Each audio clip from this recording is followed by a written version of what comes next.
जिस मनुष्य की वाणी मीठी हो, जिसका काम परिश्रम से भरा हो, जिसका धन दान में भी काम आए, उसका जीवन सफल है। लक्ष्मी की प्राप्ति उनको ही होती है जो आलस्य का त्याग करके सदैव सत्कर्म के लिए प्रयास करते हैं। श्री कृष्ण कहते हैं कि हे अर्जुन, सफलता और असफलता के मोह को त्याग कर अपने कार्य को पूरे मन से करो। इसी भावना को योग कहते हैं।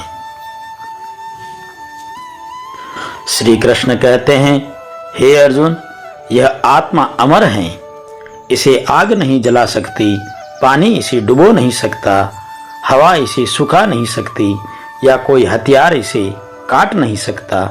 यह आत्मा नष्ट नहीं हो सकती।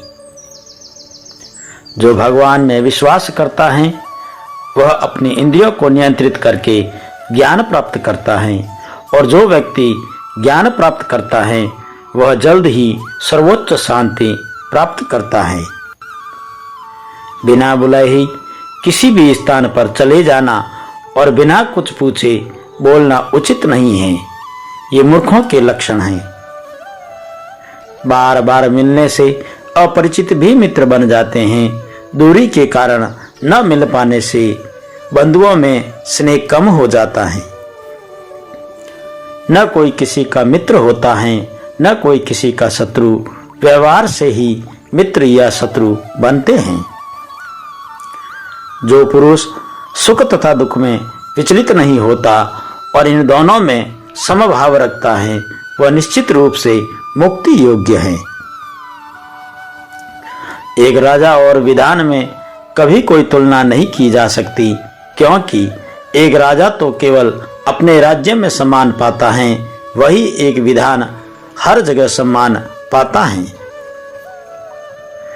पुत्र वही हैं जो पिता का भक्त हैं, पिता वही हैं जो पोषक हैं, मित्र वही हैं जो विश्वास पात्र हो, पत्नी वही है जो हृदय को आनंदित करे। जिसका पुत्र वशीभूत हो, पत्नी वेदों के मार्ग पर चलने वाली हो और जो वैभव से संतुष्ट हो, उसके लिए यही स्वर्ग है। कार्य परिश्रम करने से ही पूर्ण होते हैं, मन में इच्छा करने से नहीं। जैसे सोते हुए शेर के मुंह में मृग अपने आप प्रवेश नहीं करता। जो व्यक्ति नियमित रूप से मंत्रों का पाठ करता है वह रोग और मृत्यु के भय से मुक्ति प्राप्त करता है। प्रिय वचन बोलने से सभी जीव प्रसन्न होते हैं। मधुर वचन बोलने से पराया भी अपना हो जाता है। अतः प्रिय वचन बोलने में कंजूसी नहीं करनी चाहिए। सर्वे भवन्तु सुखिन, सर्वे सन्तु निरामया, सर्वे भद्राणि पश्यन्तु, माँ कश्चित् दुख भाग्य भवेत्। अर्थात जग में सुख से पूर्ण सभी हो, सबको सुंदर स्वास्थ्य मिले, जीवन में सुख पाए प्राणी, नहीं किसी को दुख मिले। हरि ओम।